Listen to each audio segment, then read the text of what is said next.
Saya sedang berdiri di depan The Parisian Macau, sebuah resort besar dengan replika Menara Eiffel yang menjadi ikon utamanya. Dan bangunan ini terlihat seperti simbol kemewahan dan hiburan. Tapi kalau kita lihat dari sudut pandang financial planning, ada pelajaran yang sangat menarik. Yang pertama adalah replika Eiffel bukan sekedar gaya, tapi strategi. The Parisian tidak membangun Menara Eiffel ini hanya untuk estetika, tapi ini adalah strategi bisnis. Karena replika tersebut membuat ini menjadi mudah dikenali. Berbeda dari kompetitor, menjadi destinasi wisata. Orang datang bukan hanya untuk ke kasino, tapi juga untuk pengalaman dan foto di Eiffel Tower versi Macau. Dalam financial planning, prinsipnya sama. Aset yang baik bukan hanya disimpan, tapi dirancang agar bisa memberikan nilai tambah. Yang kedua, properti yang menghasilkan arus kas. Resort seperti Parisian tidak bergantung pada satu sumber pendapatan, tapi di dalamnya ada banyak mesin pencari uang, kamar hotel, kasino, shopping mall, restoran, entertainment, observation deck di Eiffel Tower. Artinya, satu properti menghasilkan multiple streams of income.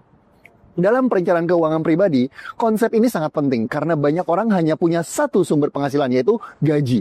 Padahal idealnya seseorang bisa membangun income dari bisnis, income dari investasi, income dari properti sewa, income dari dividen. Semakin banyak sumber arus kas, semakin stabil kondisi keuangan kita.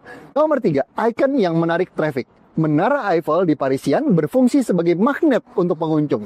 Begitu orang datang, mereka akan makan di restoran, akan belanja di mall, akan menginap di hotel, akan bermain di kasino. Dan ini yang disebut sebagai ekosistem bisnis. Dalam financial planning, konsep ini mirip dengan membangun aset yang produktif yang terus menarik arus kas. Contohnya, properti yang disewakan, bisnis yang scalable bisa diperbesar, portofolio investasi yang menghasilkan dividen dari mana-mana.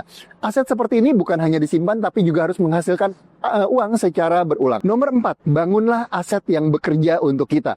The Parisian Macau adalah contoh bagaimana sebuah aset besar dirancang untuk bekerja setiap hari, menghasilkan uang.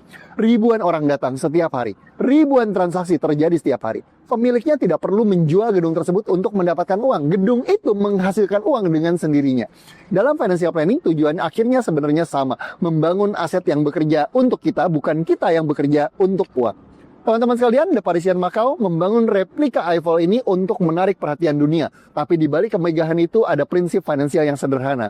Aset yang dirancang dengan benar akan terus menghasilkan arus kas buat kita. Pertanyaannya, apakah aset yang kita miliki saat ini hanya disimpan atau bisa dirancang untuk menghasilkan income secara konsisten untuk kita? Coba dipikirkan dan ambil tindakan.